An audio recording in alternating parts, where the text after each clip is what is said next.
एक गांव में एक बहुत ही मासूम, खूबसूरत और अच्छा लड़का रहता था जिसका नाम किशन था। उसके परिवार में उसके माँ बाप, भाई बहन सभी थे। लेकिन दुख की बात यह थी कि उसके माँ बाप बहुत ही ज़्यादा गरीब थे। इतना गरीब कि बड़ी मुश्किलों से उनका गुजारा हो पाता था। लेकिन किशन पढ़ने में बहुत तेज और समझदार लड़का था। वह गांव के सरकारी स्कूल में ही पढ़ता था। एक दिन की बात है, किशन को एक लड़की को देखते ही उससे प्यार हो गया। यानी उससे पहली नज़र में ही वो प्यार कर बैठा था। उसकी दिल की गहराइयों में वो लड़की पूरी तरह से उतर चुकी थी और उस लड़की का नाम दिव्या था। दिव्या एक अमीर घर की इकलौती लड़की थी। अब किशन दिव्या को छुप छुप कर देखने लगा, लेकिन एक दिन दिव्या ने ऐसा करते उसे देख लिया। मगर दिव्या ने उससे कुछ भी ना कहा, क्योंकि किशन था ही इतना मासूम। वह किशन धीरे धीरे दिव्या के प्यार में इतना खो गया कि उसका ना तो पढ़ाई में मन लगता था और ना ही उसे खाने पीने का कोई भी होश रहता था। वो 24 घंटे ही उसी के ही प्यार में खोया रहता था। खैर, दिन तो जैसे तैसे उसका कट ही जाता था, मगर रात भर वह बिस्तर पर करवट बदलता रहता कि कब सुबह हो और कब उसकी एक झलक दिखे। मगर एक दिन भी वह लड़की उसे नज़र नहीं आती, तो वह अकेले में जाकर रोने लगता था। धीरे धीरे उसका प्यार बढ़ता ही गया और उसने दिव्या से अपने प्यार का इजहार करने की बहुत कोशिश की, मगर कर नहीं पाया। कई बार उसके नाम प्रेम पत्र लिखा, लेकिन वह उसे दे नहीं पाया, क्योंकि उस लड़की के नज़दीक जाते ही उसका दिल जोर जोर से धड़कने लगता और वह घबरा कर अपना इरादा बदल देता था। शायद उसके मन में एक डर था कि कहीं वह इनकार न कर दे या उससे नाराज़ न हो जाए। वह किसी भी कीमत पर दिव्या को खोना नहीं चाहता था। देखते ही देखते 3 साल बीत गए, मगर वह अपने प्यार का इजहार न कर सका। किशन काफ़ी शर्मीला लड़का था, शायद इसीलिए वह अपने प्यार का इजहार नहीं कर पा रहा था। और वैसे भी वह लड़का गरीब और लड़की अमीर थी। शायद यही सोचकर उसकी अपने प्यार का इजहार करने की हिम्मत ही नहीं हुई। मगर उसका प्यार एकदम सच्चा और पवित्र था।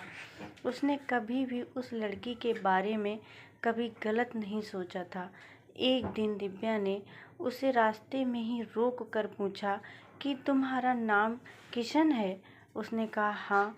अच्छा, तुम मुझे हमेशा ही दूर से क्यों देखते रहते हो? क्या तुम मुझसे कुछ कहना चाहते हो? इस बात से किशन डर गया और बोलने में हकलाने लगा।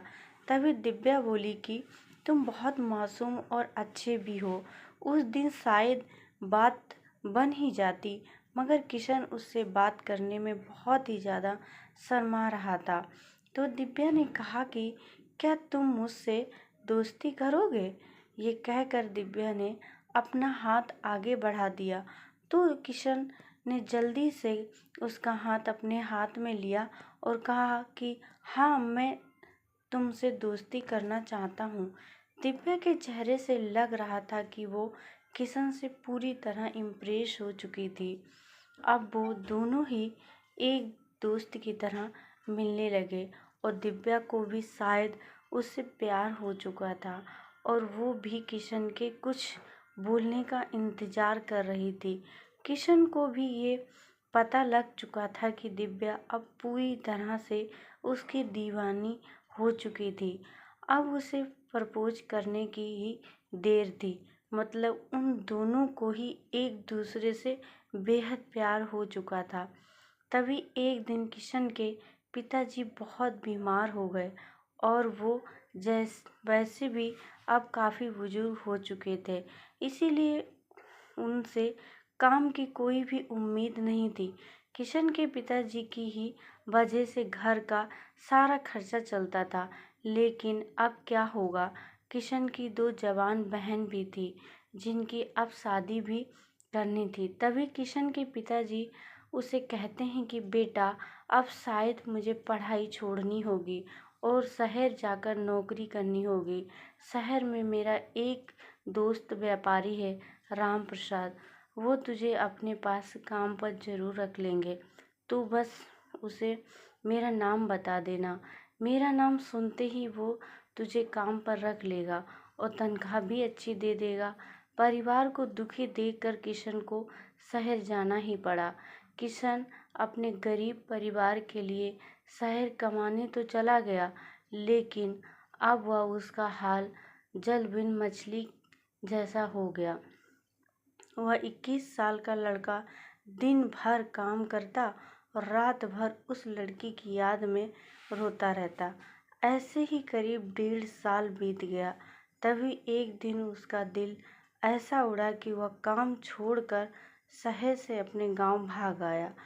गांव आकर वह देखता है कि 10 दिनों के बाद दिव्या की तो शादी होने वाली थी और वो उस शादी से बहुत दुखी थी लग रहा था।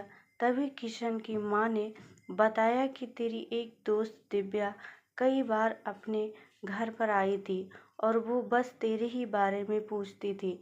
अब तो किशन को ऐसा लग रहा था कि जैसे उसकी तो सारी दुनिया, सारी खुशियाँ ही उजड़ चुकी हों। लेकिन वह क्या करता? एक तरफ प्यार था और दूसरी तरफ गरीब परिवार था और उसके कंधे पर पूरी जिम्मेदारी थी।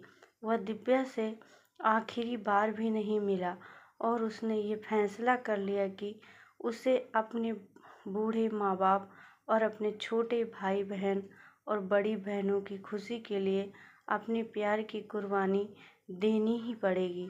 ये सोचकर उसने अपना फूल जैसा दिल पत्थर का बना लिया और वो दिव्या से भी बिना मिले ही शहर वापस चला गया। जाते जाते भी उसकी जान निकल रही थी कि काश दिव्या उसे मिल जाती। वह ये सोचकर बहुत रो रहा था कि वो इतना गरीब क्यों है, क्योंकि इस गरीबी के कारण ही वो आज कुछ भी न कर सका। लेकिन किशन आज भी दिव्या के बारे में सोच सोच कर छुप छुप के खूब रोता है और खूब तड़पता भी है। उसके मन में आज भी सिर्फ और सिर्फ दिव्या के लिए ही फीलिंग और प्यार है। आज भी वो बताना चाहता है कि दिव्या, मैं तुमसे बेहद प्यार करता हूँ। और वह सिर्फ एक बार दिव्या से भी ये पूछना चाहता है कि क्या वो भी उससे उतना ही प्यार करती है। लेकिन किशन ने तो प्यार और परिवार के फर्ज में परिवार को चुन लिया। तो दोस्तों, किशन ने परिवार के फर्ज को चुनकर सही किया। और क्या उसे इतने गरीब परिवार को मजबूरी में छोड़कर अपने प्यार को अपनाना चाहिए था? प्लीज़ कमेंट करके अपनी राय ज़रूर दें। कहानी देखने के लिए बहुत बहुत धन्यवाद।